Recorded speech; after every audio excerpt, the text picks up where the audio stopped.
The Nevarin warship Eternal Dawn emerged from hyperspace at the edge of the Sol system, its crystalline hull refracting starlight in mesmerizing patterns. High Admiral Vexthor stood on the command deck, his iridescent scales shifting from deep purple to midnight blue as he studied the holographic display of Earth. Behind him, a dozen officers worked in perfect synchronization, their movements precise and deliberate, the product of centuries of genetic optimization. Primitive, Vexthor muttered, mandibles clicking in disappointment.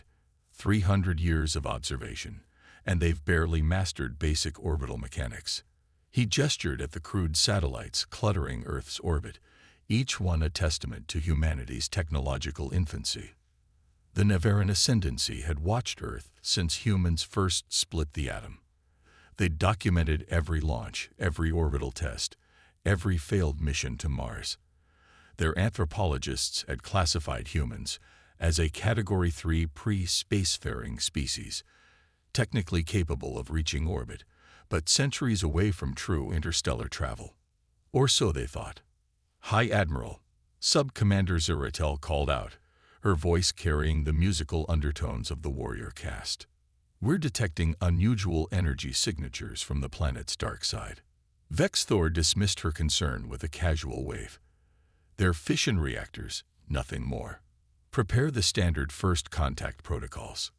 He paused, mandibles twitching in amusement, and ready the subjugation fleet. These humans will need guidance. The Eternal Dawn's quantum communications array pulsed, broadcasting their arrival across every frequency humans used. Their message was simple: submit to Nevarin protection or face immediate technological adjustment, a euphemism for orbital bombardment that would reduce Earth's infrastructure to a pre-industrial state. Deep beneath the Rocky Mountains, in a facility that didn't officially exist, Dr. Sarah Chen watched the alien transmission with growing anger. Around her, the Combined Earth Defense Initiative's command center hummed with activity. Military officers from 24 nations coordinated their responses, while scientists analyzed every scrap of data from the alien vessel. They think we're helpless, General Marcus Williams said, his weathered face illuminated by the holographic displays. Good. Sarah nodded, her fingers dancing across her quantum interface. The Lazarus Protocol is ready. All we need is your authorization. Sir. The general's eyes narrowed. You're certain about the math? There's no room for error here. The simulations are conclusive, Sarah replied. What they've mistaken for primitive fission plants are actually quantum observation posts. We've been studying their technology since they first entered our solar system 3 decades ago. Every scan they performed, every probe they sent, we were watching them watch us. In high orbit, Vexthor grew increasingly irritated as Earth's military leaders requested extension after extension, claiming they needed time to consult with all national governments. His patience wore thin as the humans appeared to scramble in disarray, their global communication networks buzzing with panic and confusion. Enough, he declared. Launch the warning strike. Target their largest military installations. Conventional weapons only. Let them see the futility of resistance. The Eternal Dawn's weapon systems powered up, plasma conduits glowing with terrible beauty. But just as they prepared to fire, Sub-Commander Zeratel's voice cut through the command deck's quiet efficiency. High Admiral, multiple quantum anomalies detected planetside. Vexthor spun toward the main display, his scales flickering to alarm red. Where moments ago there had been primitive fission signatures, now dozens of quantum cores pulsed in perfect synchronization. The energy readings were impossible. No Category 3 civilization could have mastered quantum mechanics to this degree. Impossible, he breathed. They were hiding their true capabilities. But why would they? His question was answered by a blinding flash of light. The human's first response wasn't a missile or an energy weapon, it was information. In an instant, every computer system aboard the Eternal Dawn was flooded with data, each bit precisely tailored to exploit weaknesses in Nevarin encryption that the human shouldn't have known existed. As alarms blared and systems crashed, Vexthor realized the terrible truth. They hadn't been watching a primitive species develop. They'd been watching humanity perform the greatest deception in galactic history. And now, as the first true human warships emerged from quantum shadows, Vexthor understood that the real battle for Earth was about to begin, a battle for which the Nevarin ascendancy was dangerously unprepared. 30 years earlier, in an unremarkable observatory in Chile, Dr. Elena Martinez had detected the first evidence of alien surveillance. While the world's major powers focused their telescopes on distant galaxies, her small team noticed subtle distortions in local space, microscopic ripples that suggested someone was watching. Instead of announcing the discovery, Elena made 2 calls. The first to Beijing's Quantum Research Institute, the second to MIT's Advanced Physics Lab. Within days, a classified coalition of Earth's brightest minds formed around a singular purpose, preparing for the Watchers' eventual arrival. Now, as the Nevarin Eternal Dawn systems crashed under the weight of humanity's first counterstrike, Dr. Sarah Chen allowed herself a small smile. Elena was right, she whispered, fingers flying across her quantum interface. Their arrogance made them predictable. The Combined Earth Defense Initiative's command center erupted with activity as decades of preparation finally bore fruit. Holographic displays showed hundreds of quantum cores activating across the planet, each one emerging from its carefully maintained disguise as a primitive fission reactor. Status report, General Williams barked, his voice cutting through the controlled chaos. Project Lazarus is fully operational, Sarah responded. All quantum cores are synchronized. The Nevarin encryption protocols are falling exactly as predicted. She paused, checking another readout. Their ship's defensive systems will be completely compromised in 3 minutes. Around the world, what the Nevarins had dismissed as crude military installations transformed. Missile silos opened to reveal not primitive nuclear weapons, but advanced quantum phase cannons. Orbital satellites shed their weathered disguises, revealing sleek weapon platforms that had been hiding in plain sight for years. In orbit, High Admiral Vexthor watched in horror as his mighty warship systems fell one by one. Impossible, he snarled, scales fluctuating between panic white and rage red. Their technology was assessed, verified. High Admiral. Sub-Commander Ziratel's voice carried an edge of realization. The humans, they knew we were watching. Everything we observed was a carefully constructed illusion. The truth hit Vexthor like a physical blow. Every primitive rocket launch, every clumsy satellite deployment, every apparent technological stumble, all had been theater, designed to lull the Nevarin ascendancy into a fatal sense of superiority. Deep beneath the Pacific Ocean, in a facility known only as the Crucible, Dr. James Wong activated humanity's most closely guarded secret, quantum entanglement field stable. He reported through the secure channel, ready to deploy the Mobius array. The Mobius array was the culmination of 30 years of reverse engineering Nevarin technology from their own scanning attempts. Every time they had probed Earth, humanity had learned more about their systems, their weaknesses, their fundamental understanding of physics itself. In the Rocky Mountain Command Center, Sarah's displays lit up with new data.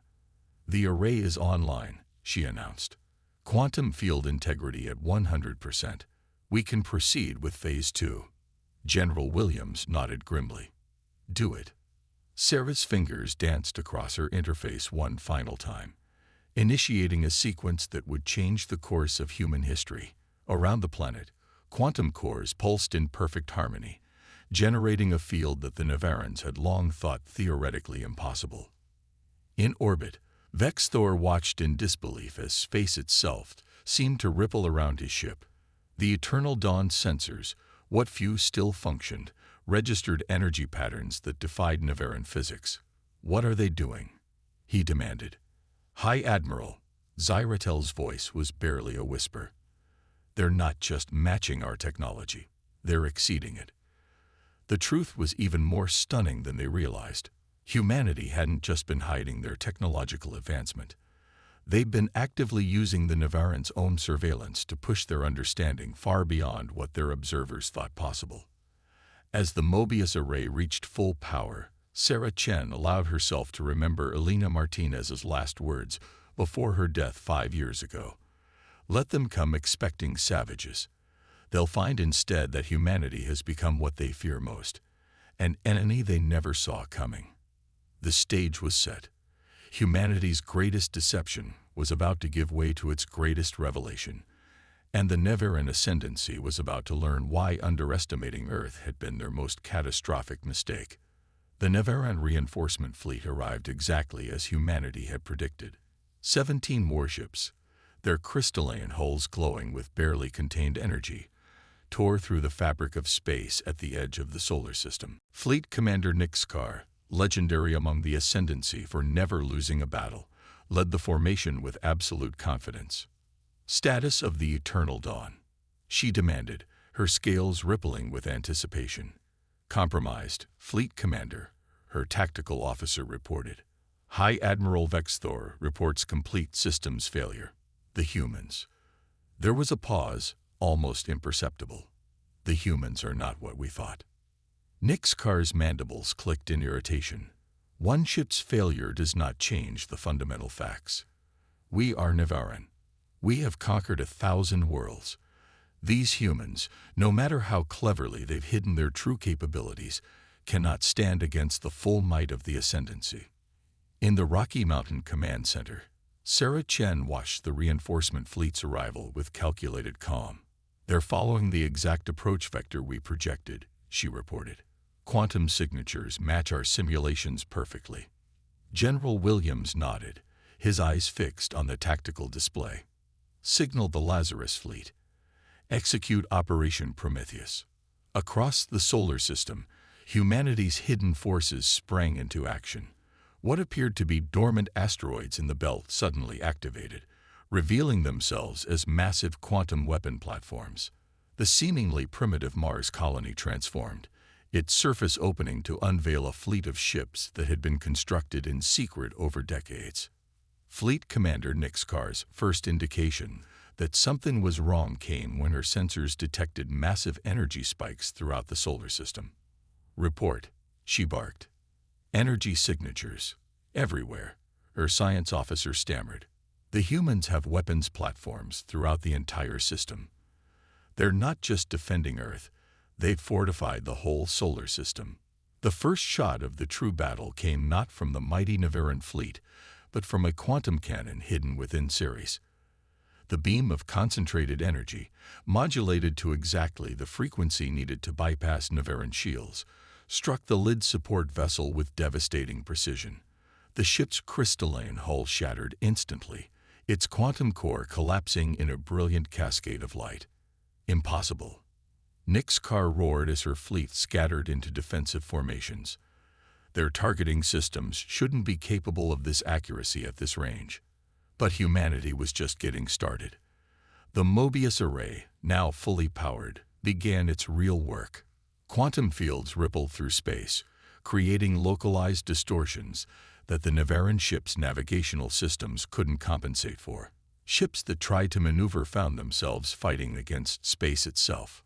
From his crippled flagship, High Admiral Vexthor watched in mounting horror as the true scope of humanity's capabilities became clear. They haven't just been hiding, he realized. They've been studying us, learning our weaknesses, preparing countermeasures for everything we could throw at them.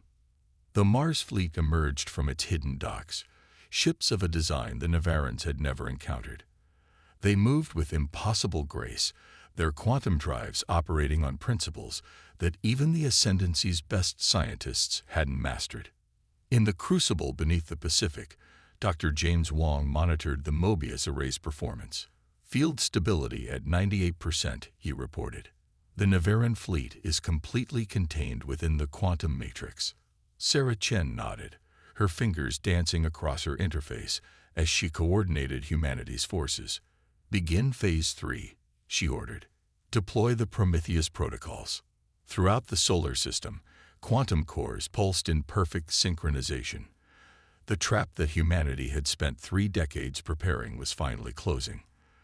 The Nevarin fleet, the pride of the Ascendancy, found itself caught in a web of quantum fields, their superior technology turned against them by an enemy they had fatally underestimated. Fleet Commander Nixcar, watching her mighty fleet being systematically dismantled by what she had dismissed as a primitive species, finally understood the true nature of their mistake. The Nevarans had been so convinced of their superiority that they had failed to consider a crucial possibility: that humanity had not only caught up to their level of technology, but had surpassed it in ways they hadn't imagined possible. As the battle reached its crescendo, the stars themselves seemed to dim, overshadowed by the awesome display of power being unleashed throughout the solar system. The battle for Sol had begun in earnest, and the galaxy was about to learn that humanity was far more than anyone had imagined. The quantum storm that engulfed the solar system was unlike anything the Nevarans had ever encountered.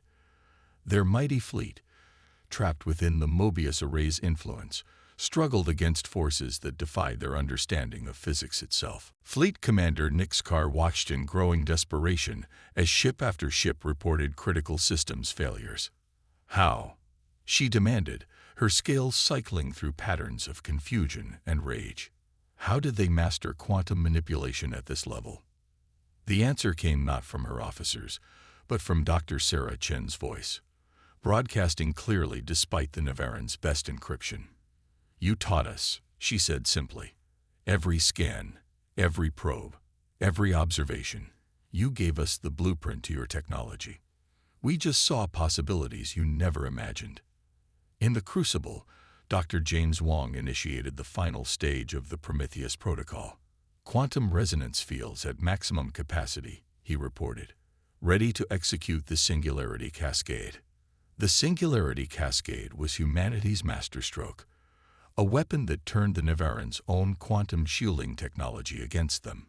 Each crystalline hull, designed to channel and amplify energy, became a point of vulnerability rather than strength. High Admiral Vexthor, still trapped aboard the powerless Eternal Dawn, was the first to understand the true magnitude of what was happening. "The humans," he transmitted to Nixcar, "they didn't just copy our technology. They found its fundamental flaw, a flaw we never knew existed. The flaw was elegant in its simplicity. Nevaran quantum shields operated on a principle of energy reflection, creating an impenetrable barrier by redirecting any incoming force. But humanity had discovered that these shields had a quantum resonance frequency, a harmony that, when struck precisely, would not only bypass the shields but use their own energy against them." Sarah Chen's fingers danced across her quantum interface one final time. "Execute Singularity Cascade," she ordered. Throughout the solar system, human quantum cores pulsed in unison, sending out waves of precisely modulated energy. The effect was devastating. Nevaran ships, their shields trying to deflect the attack, instead began to amplify it. Crystalline hulls that had weathered the weapons of 1,000 civilizations started to vibrate at their quantum level, their very molecular structure becoming unstable. "Full retreat," Nixcar commanded, but it was too late. The Mobius Array had trapped them in a web of altered spacetime. Their quantum drives, trying to tear holes in space to escape, only intensified the effect of humanity's weapon. From the observation deck of humanity's Mars base, Dr. Elena Martinez's protege, Dr. Yuki Tanaka, watched the unfolding spectacle with a mixture of awe and sadness. "Elena always said it would come to this," she murmured. "She knew they would never accept us as equals unless we proved we could surpass them." The Nevaran fleet's destruction was not the spectacular explosion many had expected. Instead, their ships simply unraveled. Crystalline hulls dissolved into clouds of quantum particles, their energy safely absorbed and dispersed by the Mobius Array. In less than an hour, the mighty armada that had threatened Earth was reduced to harmless stellar debris. Only the Eternal Dawn remained, deliberately spared as a witness to what had transpired. High Admiral Vexthor, his scales now a pale shade of defeat, received the transmission from Earth's Combined Command. Your civilization has spent millennia conquering those you deemed inferior. General Williams's voice was firm but not unkind. Today that ends. Not because we destroyed your fleet, but because we chose not to destroy your civilization when we had the chance. In the Rocky Mountain Command Center, Sarah Chen opened a secure channel to the Eternal Dawn. We've known about the Ascendancy's expansion plans for decades, she explained. We could have struck first, but we waited. We wanted to show you that true advancement comes not from conquest, but from understanding. The implications of her words hit Vex Thor like a physical blow. Humanity hadn't just defeated the Nevaran fleet, they had fundamentally changed the balance of power in the galaxy, and they had done it not through brute force, but through patience, ingenuity, and a deep understanding of the very principles the Nevarans had thought they had mastered. As the quantum storms began to settle, the solar system bore witness to a new reality. Humanity was no longer just another species to be conquered. They had become something unprecedented, a civilization that had turned its perceived weakness into its greatest strength. 3 days after the battle that changed the galaxy, the Eternal Dawn hung in orbit above Earth, its crystalline hull now repaired but its crew forever transformed. High Admiral Vex Thor stood before the combined Earth Defense Council, his scales shifted to the deep blue of formal diplomacy. The chamber, carved deep into the Rocky Mountains, buzzed with tension and possibility. The Ascendancy has ruled through superior technology for 10,000 years. Vex Thor began, his voice carrying the weight of revelation. We thought this made us wise. We were wrong. It made us complacent. Dr. Sarah Chen sat beside General Williams, her quantum interface silent for the first time in days. The holographic displays around them showed the aftermath of the battle. Debris fields being safely contained, quantum distortions settling back to normal spacetime, and most importantly, the hundreds of Nevaran civilian ships that had arrived seeking dialogue rather than conquest. Your victory was total, Vex Thor continued. You could have destroyed our fleet completely. Instead, you showed restraint. You offered mercy. This is true power. From her station at the Crucible, Dr. Yuki Tanaka transmitted the latest analysis of the quantum aftermath. The data confirmed what Elena Martinez had theorized decades ago. The fundamental laws of physics held secrets that even the Nevarans, with all their advancement, had never discovered. We didn't want a war, General Williams responded, his voice firm but compassionate. We prepared for one because we had to, but our goal was always understanding, not destruction. The truth of humanity's achievement was still unfolding across the galaxy. The Nevaran Ascendancy, long believed invincible, had been defeated not by brute force, but by a species that had turned observation and patience into unprecedented scientific advancement. Dr. James Wong, joining virtually from the Pacific facility, shared the final analysis of the Mobius array's performance. The quantum resonance patterns we detected suggest possibilities far beyond what either of our civilizations has achieved, he reported. This could be the beginning of a new era of physics. Which is why we're here, Sarah added, standing to address the chamber. Our victory proves we can stand alone. But that's not what humanity wants. We propose a different path forward, one of collaboration rather than subjugation. The proposal she unveiled stunned even Vex Thor. Humanity offered to share their quantum breakthroughs, including the fundamental principles behind the Mobius array, in exchange for true partnership in galactic affairs. It wasn't surrender or even alliance they sought, but something unprecedented, mutual evolution. Your species has mastered the art of deception, Vex Thor noted, his scales shifting to thoughtful green. How can we trust this offer is genuine? Sarah smiled, activating a holographic display that filled the chamber with swirling quantum equations. Because we're showing you everything, she replied.